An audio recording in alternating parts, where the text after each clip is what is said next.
BCN news ముందుగా ముఖ్యాంశాలు. వాకాడు మండల కేంద్రంలోని బీసీ కాలనీ వద్దనున్న ఈద్గాలో భక్తి శ్రద్ధలతో ముస్లిం సోదరులు ప్రత్యేక ప్రార్థన.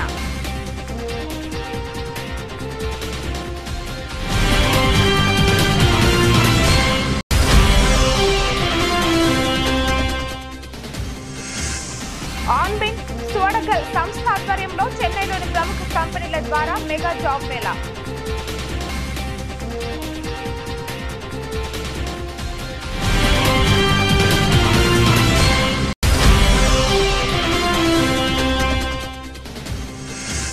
హిమాయత్ నగర్ లోని శ్రీ వెంకటేశ్వర స్వామి వారి ఆలయంలో వార్షిక బ్రహ్మోత్సవాలు.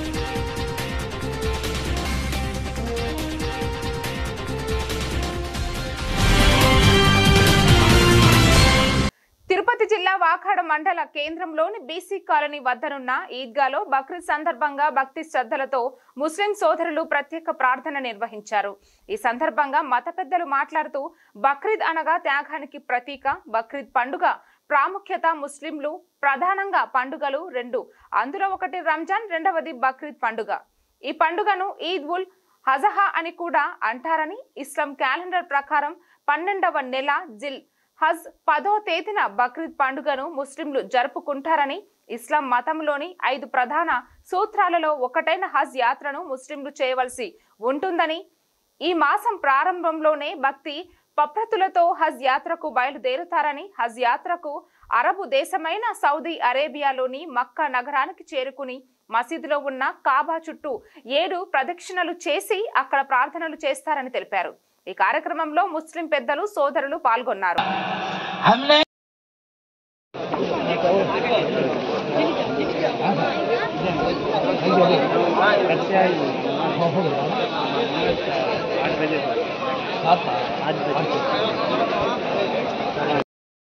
بالمفكرة والسمع والبصر. الله أكبر الله أكبر لا إله إلا الله والله أكبر الله أكبر ولله الحمد. وأرسل إلينا رسلا مبشرين ومنذرين يخرجوننا من الظلمات إلى النور بإذن ربهم الأمر. الله أكبر الله أكبر لا إله إلا الله والله أكبر الله أكبر ولله الحمد. ثم أتم نعمه بسيد. मसले के ऊपर जो है हम उतर आते हैं, मसले को मालूम करना भी दुरुस्त है, सही है, ऐसा नहीं कि हमें उस मसले को ऊपर नहीं आते, लेकिन वो भी दुरुस्त है। लेकिन हम घर में भी देखना कि हमारे पास हर चीज की सहूलत है, अल्हम्दुलिल्लाह अच्छा खासा कमाते हैं, खाते हैं, पीते हैं। अगर हमने साल में 20,000 अल्लाह के नाम पर कुर्बान कर डाले, अल्लाह के नाम पर हमने खर्च कर डाले, तो क्या करें मेरे मुहतरम बुजुर्गों? अगर हमने साल में अल्लाह के नाम पर वसल्लम कुर्बानी करते थे, और एक हदीस में यूं फरमाया कि अल्लाह के नबी सल्लल्लाहु अलैहि वसल्लम ने एक साल अल्लाह के नबी सल्लल्लाहु अलैहि वसल्लम ने अपने हाथों से 100 कुर्बानी जो है 100 कुर्बानी करे। बच्चे का शादी की जरूरत पड़ती है तो हमने पैसे जमा कर लिया, इकट्ठा कर लिया, और जब शादी का मौका आता है फुल हमने खर्च कर लिया, तो ये हमारी जरूरत की चीज है। अगर दीन का मामला जहां आता है तो हम सबसे पहले जो पीछे हटते हैं। हमें फोन में कहें इधर उधर बातें कर लो को हंसले को रहेगा ना, उसका पूरा जुम्मा का स्वाब मिलता नहीं भाई, रागी के दाना पर वो भी मिलता नहीं। उसके लिए अब से हजरत से गुजारिश है, इमाम साहब नमाज पढ़ाएंगे, खुतबा होगा, हर साथी अपने हाथ में बैठने वो नहीं हुआ, मामूली बैठ कर के हैं, सफ में बैठ कर के हैं, गौर के साथ क्या खुतबा को सुनेंगे, इंशाल्लाह बहुत फायदा होगा। और एक बात यह है, అల్హమ్దులిల్లాహ్ ఈరోజు యావత్తు ముస్లింలందరూ బక్రీద్ సందర్భంగా ప్రతి ఒక్క ఈద్గాలో ఈద్ యొక్క నమాజు చదవడం జరుగుతుంది. ఆ తరుణంలోనే ఈరోజు వాకాడు పెద్ద ఈద్గా ఇన్షాల్లా ఈరోజు ఈద్ యొక్క నమాజ్ చదవడం అయింది. ఈ నమాజ్ యొక్క ముఖ్య ఉద్దేశం ఏంటంటే అల్లా తాలా ప్రపంచంలో ఒక్కొక్క ప్రవక్తని పంపిస్తూ ఉన్నాడు. ఒక ప్రవక్త వస్తూ ఉన్నారు, దీన్ని మెహనత్ చేస్తున్నారు. అదేవిధంగా హజరత్ ఇబ్రాహీం అలైహిస్సలాం ఇక్కడ ప్రవక్త వచ్చారు, అతనికి ఒక కుమారుని ఇచ్చాడు.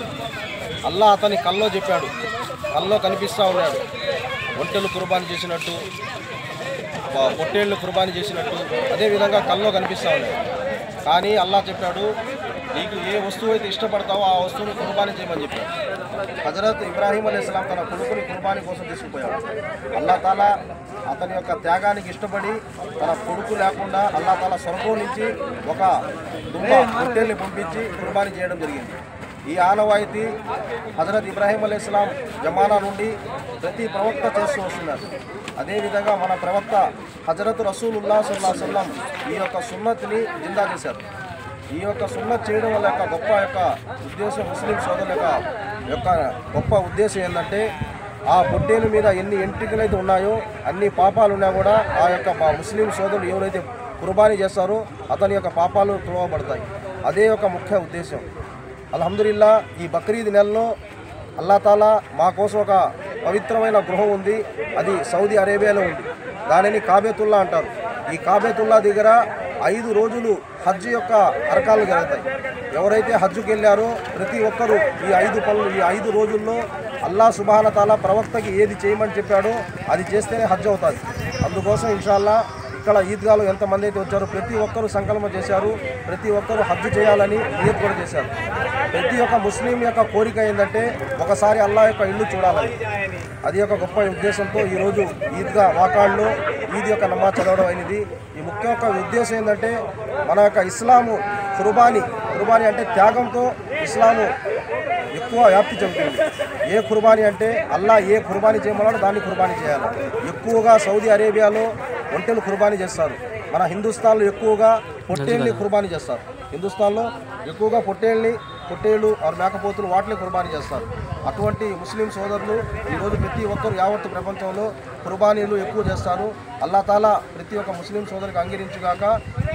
అల్హమ్దులిల్లా ఈద్గాకి ఎంతమంది వచ్చారో అందరూ తరఫున ప్రతి ఒక్కరికి బక్రీద్ శుభాకాంక్షలు తెలియజేస్తున్నాం. అస్సలాము అలైకుం వరహ్మతుల్లాహి వబరకాతుహు.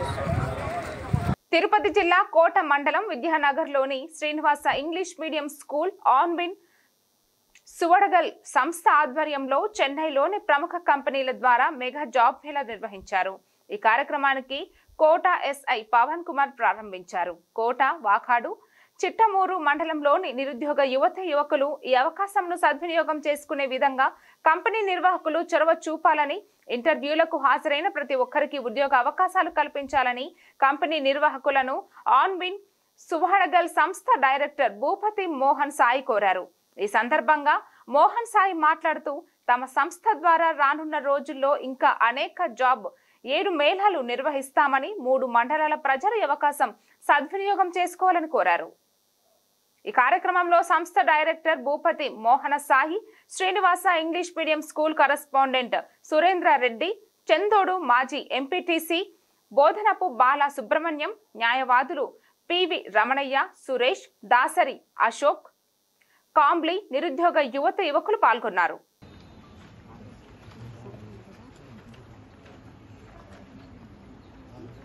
మన ముఖ్య అతిథుల ఆధ్వర్యంలో ఈ ప్రాంతానికి విచ్చేసి ఇక్కడ ఉద్యోగస్తుల్ని తయారు చేయడం కోసం మనం అక్కడికి వెళ్ళి ఇంటర్వ్యూలు నిర్వహిస్తారు. సాధారణంగా మన కోసం ఈ ప్రాంతానికి విచ్చేసి మన కోసం వచ్చినందుకు వాళ్ళకు కూడా సన్మాన కార్యక్రమాన్ని చేస్తున్నాం.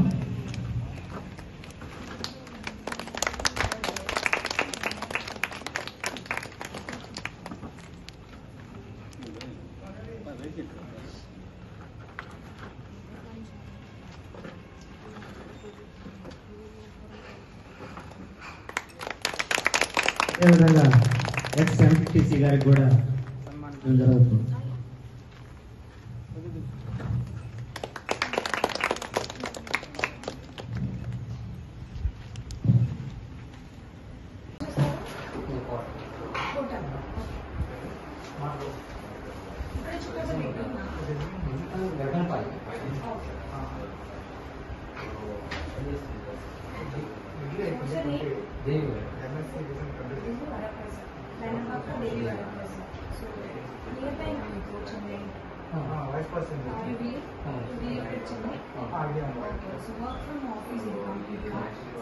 చెప్పారు కదా జేడీ అంతా. సో ప్రాసెస్ ఎట్లుంటుంది, కంపెనీ ఏంటి అని చెప్పేసి.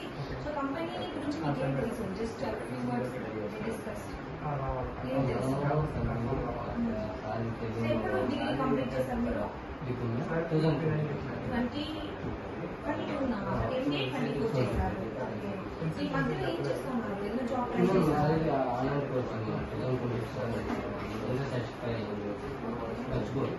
ఆన్లైన్ కోచింగ్ రిలేటెడ్ ఐటీనా నాన్ ఐటీనా? హెచ్ఆర్. ఓకే. సో బిల్లింగ్ దేంట్లో ఉన్నారు? అంటే హెచ్ఆర్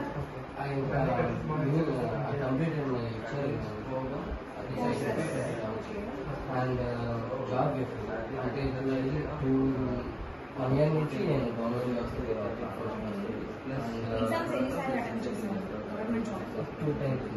2 times. ఏమేమి తీసుకుంటారు? ICICI bank and HDFC bank So in case they are releasing offer, when offer release చేశారు. Hope you all are good. So ఎలా ఉన్నారు అందరూ? Okay, thanks for coming. And we are coming from Chennai. Chennai ఎందరికి idea ఉంది తెలియదు. So I hope that everyone know Chennai. తెలుసా? So everyone are willing to relocate? Chennai రావడానికి interest ఉందా? సో సార్ ఇంతవరకు చెప్పారు సమ్ డొమైన్స్ ఆర్ దేర్, అంటే customer support, telesales. So 10th complete చేసిన వాళ్ళకి ఈ పొజిషన్ అనేది అప్లికేబుల్, అంటే మీరు ఎలిజిబిలిటీ ఉన్నారనేసి మాట. So present heavy competition are there. Chennai మాత్రం కాదు, బెంగళూరు, హైదరాబాద్.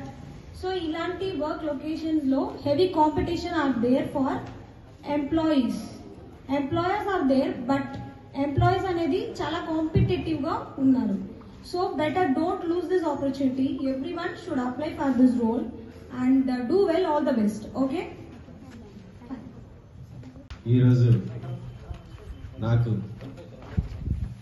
ఈ అవకాశాన్ని ఇచ్చినటువంటి అన్బిన్ సోడగల్ ఈ స్వచ్ఛంద సేవా సంస్థకి, దాన్ని ఆర్గనైజ్ చేసినటువంటి అధ్యక్షుల వారికి అందరికీ పేరు పేరున ధన్యవాదాలు.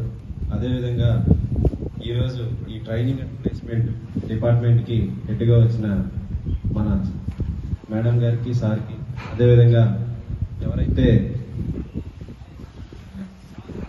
ఈ యాస్పిరెంట్స్ అంటే అందరూ ఫస్ట్ ఏం చెప్తున్నారంటే నిరుద్యోగులు అంటున్నారు. నా పాయింట్ ఆఫ్ వ్యూలో నిరుద్యోగులు అనే పదం అనేదే ఉండదు. అన్ఎంప్లాయిడ్ పర్సన్ అనే పర్సనే ఉండదు. జనరల్గా ఎప్పుడు కూడా అన్ఎంప్లాయిడ్ అనే పదాన్ని మనం పార్లమెంట్లో వాడరు, హ్యూమన్ రిసోర్సెస్ అని వాడుతారు. అంటే మానవ వనరులు. ఎవరికి ఏది అవసరమో, నీడ్స్ ఏవైతే ఉన్నాయో దాన్ని ఫుల్ఫిల్ చేయడానికి ఒక సర్వీస్ ఇస్తాం. ఆ సర్వీస్ని ట్రైన్ చేస్తే పర్సన్స్ని హ్యూమన్ రిసోర్సెస్ అంటారు. కాబట్టి అన్ఎంప్లాయ్మెంట్ అనే పదం ఎక్కడా వాడరు అఫీషియల్గా. ఆ నిరుద్యోగి అనే పదం అనేది ఉండదు. ఎందుకంటే మనకు కష్టపడటం వస్తే మనం ఒక మంచి హ్యూమన్ రిసోర్స్గా డెవలప్ అయితే వాళ్ళు ట్రైన్డ్ పీపుల్ని హ్యూమన్ రిసోర్స్ అంటారు. ఇప్పుడు మనకి ఎవరైతే మీరు వచ్చారో మీరందరూ బెటర్ హ్యూమన్ రిసోర్స్గా తయారు చేయడం కోసం ట్రైనింగ్ అండ్ ప్లేస్మెంట్ వాళ్ళు వచ్చారు. అంతేనా? ఇక్కడ మేడం నేను రిక్వెస్ట్ చేసేది ఏంటంటే, ఇక్కడ అంతా అన్ఎంప్లాయిడ్ పర్సన్స్ అని అంటున్నారు, కానీ వీళ్ళందరూ పాపం రూరల్ ఏరియా నుంచి వచ్చారు. మీరు ట్రైన్ చేస్తే మంచి హ్యూమన్ రిసోర్స్ గా డెవలప్ అవుతారు. దయచేసి నా రిక్వెస్ట్ ఏంటంటే అందరినీ సెలెక్ట్ చేయండి. ప్రతి ఒక్కరూ కూడా డెవలప్ అవ్వడం కోసమే వస్తున్నారు. మీరు సెలెక్ట్ చేసి ట్రైన్ చేయండి. ట్రైన్ చేసినా కూడా ట్యూన్ అవ్వకపోతే అప్పుడు మీరు రిజెక్ట్ చేయండి. నా రిక్వెస్ట్ ఏంటంటే మీరు అందరినీ సెలెక్ట్ చేయాలా. మా వాళ్ళందరికీ ఒక మంచి ఎన్వైరన్మెంట్ క్రియేట్ చేయాలా. వీళ్ళు చూసి ఇంకొక 10 మంది మంచి డెవలప్ అయితే నాకు ల్యాండ్ ఆర్డర్ ప్రాబ్లం ఉండదు. ఎవరైతే కష్టపడి పనిచేస్తారో వాళ్ళు ఎలాంటి కాంట్రవర్సీ చేయరు, ఎస్పెషల్లీ దొంగతనాలు లేదంటే క్రైమ్ చేయరు. మీరందరూ డెవలప్ అయితే నా క్రైమ్ తగ్గిపోయింది. కాబట్టి నా చిన్న స్వార్థం కూడా ఉంది అందులో. అంతేనా? కష్టపడి డబ్బు సంపాదించి ఆ పేరెంట్స్కి ఇవ్వడం అవన్నీ చేస్తా ఉంటే క్రైమ్ జరుగుతుందా? జరగదు. కానీ ఇక్కడ అంతా అమ్మాయిలు వచ్చారు, జెంట్స్ రాలేదు. జెంట్స్ వస్తే కదా క్రైమ్ తగ్గేది. ఇంట్లో బాధ్యతలు జెంట్స్కే కదా. అందరు అమ్మాయిలు వచ్చారు, మీరు రెస్పాన్సిబుల్ గా ఫీల్ అవుతున్నారా? నాకు 2 అమ్మాయిలే కాబట్టి నేను హ్యాపీ అన్నమాట. రేపు మా పిల్లలు కూడా ఇలా కష్టపడతారు. అవును, ఎందుకంటే నా వైఫ్ కూడా నాలానే సబ్ ఇన్స్పెక్టర్ కాబట్టి ఫీమేల్ కి రెస్పాన్సిబిలిటీస్ ఎక్కువ ఉంటాయి. నాతో పాటు జాబ్ చేస్తుంది, మళ్ళీ ఇంట్లో కూడా కష్టపడుతుంది. అంతేనా? ఇప్పుడు నేను చెప్పింది ఏంటంటే ఇది జనరల్ గా మీకు అర్థమయ్యేలా చెప్పాను. కానీ మనం ఎప్పుడైనా సరే ఒక ఆర్గనైజేషన్స్ కి మూవ్ అయ్యేటప్పుడు, మీరు అందరూ ఆస్పిరెంట్స్ కాబట్టి చెప్తున్నారు, ఆ ఆర్గనైజేషన్ కి తగ్గట్టు మీరు మౌల్డ్ అవ్వాలి. అలా మౌల్డ్ అవ్వాలంటే మనం డిఫరెంట్ లొకేషన్స్ లో పనిచేస్తాం. అంతేనా? సో ఫస్ట్ మనకి రావాల్సిన ఏంటి? కమ్యూనికేషన్ స్కిల్స్ రావాలి. కమ్యూనికేషన్ స్కిల్స్ అంటే మనం రిమోట్ ఏరియా నుంచి వస్తున్నాం కాబట్టి, రూరల్ బ్యాక్గ్రౌండ్ నుంచి వస్తున్నాం కాబట్టి అక్కడ వాళ్ళకి కన్వే చేయడానికి ఒక న్యూట్రల్ ప్లాట్ఫామ్ అనేది కావాలి. ఈ ప్లాట్ఫామ్ కావాలంటే దట్ కంపల్సరీగా ఇంగ్లీష్ అనేది కొంచెం రావాలి. అంటే జస్ట్ మనకి కన్వే చేయడం తెలిస్తే అక్కడి నుంచి మనం డెవలప్ అవుతాం. మీరు ఫస్ట్ ఏంటంటే ఈ మన కమ్యూనికేషన్ స్కిల్స్ అనేది కొంచెం ఇంప్రూవ్ చేసుకోవాలి. ఇప్పుడు గ్లోబలైజేషన్ అవుతుంది కదా, అంతా అంటే ప్రపంచీకరణ అవుతా ఉంది కదా. గ్లోబలైజేషన్ లో ఫస్ట్ ఒక ప్లాట్ఫామ్ ఉండాలంటే మన ఎక్స్ప్రెషన్స్ మనం ఎక్స్ప్రెస్ చేయాలంటే కంపల్సరీగా మనకి ఒక ప్లాట్ఫామ్ ఇంగ్లీష్ లాంగ్వేజ్ అనేది కంపల్సరీ. మీరు ఫస్ట్ దాని మీద కాన్సన్ట్రేట్ చేస్తే, దట్లో మేడం నాకు చెప్పింది అంటే BPO బిజినెస్ ప్రాసెసింగ్ అంటే ఖచ్చితంగా మీరు బ్యాక్ ఎండ్ లో సపోర్ట్ చేస్తూ ఉంటారు. ఎవరైనా డెవలపర్స్ చేసిన దాన్ని మీరు దాన్ని ప్రాసెస్ చేసేది యూనిట్ కాబట్టి మీకు కంపల్సరీ కమ్యూనికేషన్ స్కిల్స్ అనేవి మెయిన్ కీ రోల్ ప్లే చేస్తాయి. దానే మీ గ్రోత్. కాబట్టి మీకు వీళ్ళు ట్రైన్ చేస్తారు, మీరు సెలెక్ట్ చేసుకుంటారు. గ్యారంటీ సెలెక్ట్ నాకు ప్రామిస్ చేశారు. వీళ్ళు సెలెక్ట్ చేసుకున్న తర్వాత మీరు అక్కడికి వెళ్ళిన తర్వాత బాగా వాళ్ళు చెప్పిన ఈ కమ్యూనికేషన్ స్కిల్స్ అన్ని బాగా డెవలప్ చేసుకుని వాళ్ళు మీకు కొంచెం టెక్నికల్ అంతా ఉండదు, టెక్నికల్ కొంత టెక్నికల్ ఉంటుంది. ఆ రెండు మీరు మ్యానిపులేట్ చేసుకోగలిగితే, మీరు సింక్రనైజ్ చేసుకోగలిగితే కంపల్సరీగా మీరు గ్రోత్ అనేది ఉంటుంది. తర్వాత మీరు మీ నెక్స్ట్ వచ్చే వాళ్ళని కూడా మీరు బాగా పనిచేస్తే నెక్స్ట్ ఈ ఏరియాలో బాగున్నారు, మనం ట్రైన్ చేస్తే సక్సెస్ అవుతారు అనే వీళ్ళకి కూడా ఒక కాన్ఫిడెన్స్ వస్తుంది. మీరు దయచేసి మీరు ఇక్కడ వీళ్ళైతే సెలెక్ట్ చేస్తారు మిమ్మల్ని అందరినీ. సెలెక్ట్ అయిన తర్వాత మీరు అక్కడికి వెళ్ళి మన పేరు నిలబెట్టాలి. నేను కూడా ఒక 2010లో మీలానే ఒక యాస్పిరెంట్ గా కూర్చున్నాను. ఇంటర్వ్యూస్ ఫేస్ చేసేవాళ్ళం, తర్వాత technical round, HR round, management round, final గా ఇంటర్వ్యూకి అటెండ్ అయ్యేవాళ్ళు. అలా ఒక 4, 5, 6 కంపెనీస్ నేను కూడా మీలానే అటెండ్ అయ్యాను. ఆ 6th, 7th కంపెనీకి అటెండ్ అయ్యాను అనుకో, 7th నుంచి మనమే వీళ్ళకి తగ్గట్టు మౌల్డ్ అయిపోతా ఉంటాం అన్నమాట. నేను 3rd ఇయర్ బీటెక్ చదివేటప్పుడు ఒక స్టార్ట్ చేశాను, 3rd ఇయర్ ఎండింగ్ లో. తర్వాత ఫైనల్ ఇయర్కి వచ్చేప్పటికి నా చేతిలో 4-5 జాబ్లు ఉన్నాయి. ఎందుకంటే స్టార్టింగ్ లో హిమాయత్ నగర్ లోని శ్రీ వెంకటేశ్వర స్వామి వారి ఆలయంలో వార్షిక బ్రహ్మోత్సవాలలో భాగంగా భక్తజనం మధ్య అత్యంత వైభవంగా గరుడ వాహనం సేవ జరిగింది. వాహన సేవకు టీటీడీ పాలక మండలి చైర్మన్ BR నాయుడు దంపతులు హాజరయ్యారు. ముందుగా శ్రీవారి ఆలయం వద్దకు వచ్చిన చైర్మన్ దంపతులకు ఆలయ అర్చకులు AEO రమేష్ పూర్ణ కుంభంతో స్వాగతం పలికి ప్రత్యేక దర్శనం ఏర్పాట్లు చేశారు.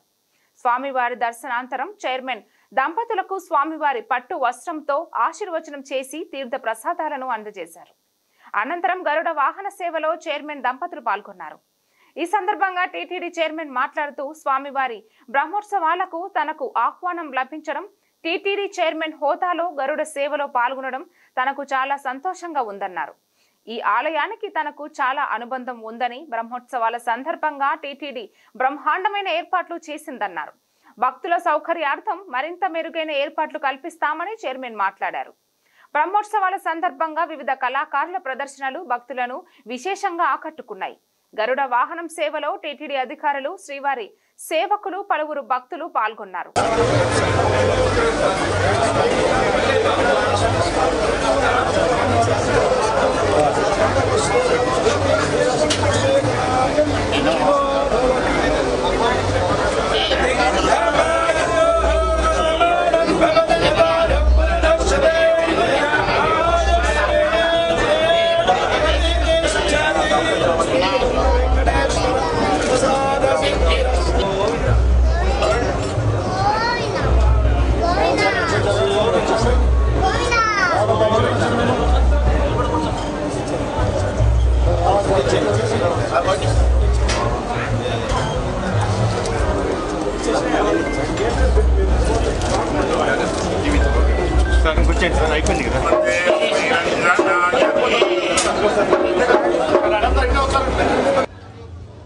ఈరోజు ఈ గరుడ సేవ కార్యక్రమానికి నన్ను అతిథిగా పిలిచారు.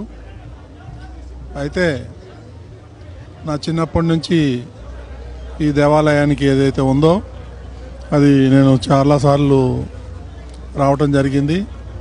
ఈరోజు పాలక మండలి అధ్యక్షుడి హోదాలో నేను రావటం నాకు ఎంతో గర్వకారణంగా ఉంది. ఇక్కడ ఏర్పాట్లన్నీ కూడా ఈ బ్రహ్మోత్సవాలకి చాలా బ్రహ్మాండంగా చేస్తున్నారు. సుమారు వేలల్లో భక్తులు రావటం ఇది అత్యంత శుభపరిమాణమని నేను భావిస్తున్నాను. దీనికి ఇంకా ఏమేమి ఇక్కడ కార్యక్రమాలు చేయాలో అవన్నీ కూడా తూచా తప్పకుండా ఈ కార్యక్రమాలన్నీ కూడా కొనసాగేలా చూస్తాను.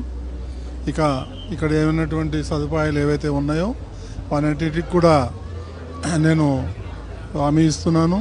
ఇవన్నీ కూడా సక్రమంగా జరిగేటట్టుగా కూడా నేను చూసుకుంటాను. ఎందుకంటే నాకు ఈ దేవాలయానికి ఎన్నో సంవత్సరాల నుంచి అనుబంధం ఉంది. ఇక్కడ ఉన్నటువంటి భక్తులు కూడా చాలా భక్తి శ్రద్ధలతో వస్తున్నారు. ఎప్పటి నుంచో నాకు తెలుసు.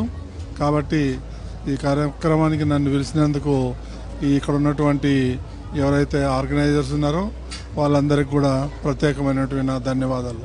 ఓం నమో వెంకటేశాయ.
నటుడు రాజీవ్ కనకాల దంపతులు తిరుమల శ్రీవారిని దర్శించుకున్నారు. విఐపి ప్రారంభ విరామ దర్శన సమయంలో స్వామివారి సేవలో పాల్గొన్నారు. టీటీడీ అధికారులు వీరికి స్వాగతం పలికి దర్శన ఏర్పాట్లను చేశారు. అనంతరం ఆలయంలోకి వెళ్లిన యాంకర్ సుమ, నటుడు రాజీవ్ కనకాల దంపతులు స్వామివారిని దర్శించుకుని మొక్కులు చెల్లించుకున్నారు. దర్శనాంతరం రంగనాయకుల మండపంలో పండితులు ఆశీర్వచనం చేసి స్వామివారి తీర్థ ప్రసాదాలను అందజేశారు. అదేవిధంగా లోక్సభ ఎంపీ బీకే పార్థసారథి సైతం తిరుమల శ్రీవారిని దర్శించుకున్నారు.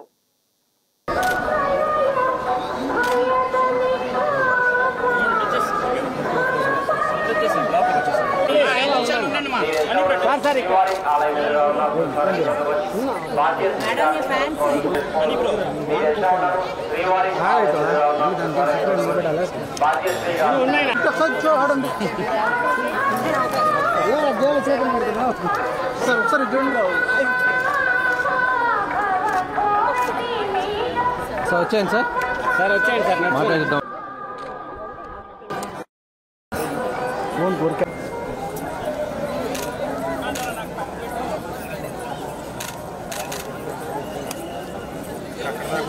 మీరు మాట్లాడుకోండి సైట్ వచ్చాను సార్ నేరుగా వచ్చాను సార్ అది దారి లేదు కానీ మీకు అలవాటు అయిపోయింది రివర్స్లో ఉన్నాడు మొన్న మధ్యన గేమ్ చేంజర్లో సునీల్ నడిచేట తర్వాత మీరే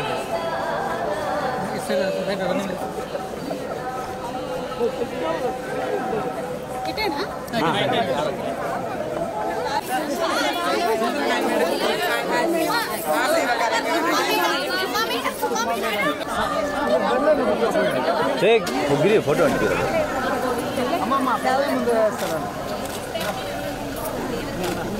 ఓకే మేడం నమస్కారం. ఈరోజు తిరుపతికి వచ్చి వెంకటేశ్వర స్వామిని దర్శించుకోవడం జరిగింది. దర్శించుకున్న తర్వాత ఇంకా మాట్లాడడానికి ఏముంటుంది చెప్పండి, అంతా ఆనందమే. Thank you. ఇప్పట్లాగే అంటే అనుకోకుండా ప్లాన్ చేసుకోలేదు, అనుకోకుండా మేము వచ్చేయాలనుకున్నాం. అంటే ఆయన పిలిస్తే తప్ప రావడం కుదరదు కదండి. అలాగే వచ్చినా కానీ దర్శనం చాలా అద్భుతంగా జరిగింది. ఆ స్పిరిచువాలిటీ ఇంకోటి ఒకసారి ఆయన్ని దర్శించుకున్న తర్వాత ఇంకా పెంపొందుతుంది, అలాగే పెంపొందింది. థ్యాంక్ యూ, మీ అందరికి కూడా థ్యాంక్ యూ. మా ఆవిడతో సంతోషంగా ఉంది.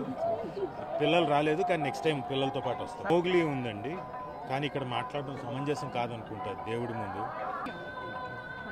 వార్తలు ముగించే ముందు మరోసారి ముఖ్యాంశాలు. వాకాడు మండల కేంద్రంలోని బీసీ కాలనీ వద్దనున్న ఈద్గాలో భక్తి శ్రద్ధలతో ముస్లిం సోదరులు ప్రత్యేక ప్రార్థన.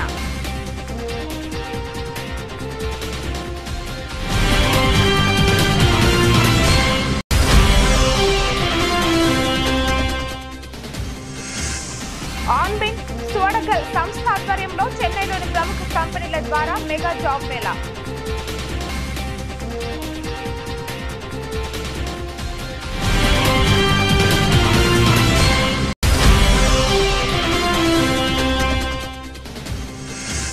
హిమాయత్ నగర్ లోని శ్రీ వెంకటేశ్వర స్వామి వారి ఆలయంలో వార్షిక బ్రహ్మోత్సవాలు.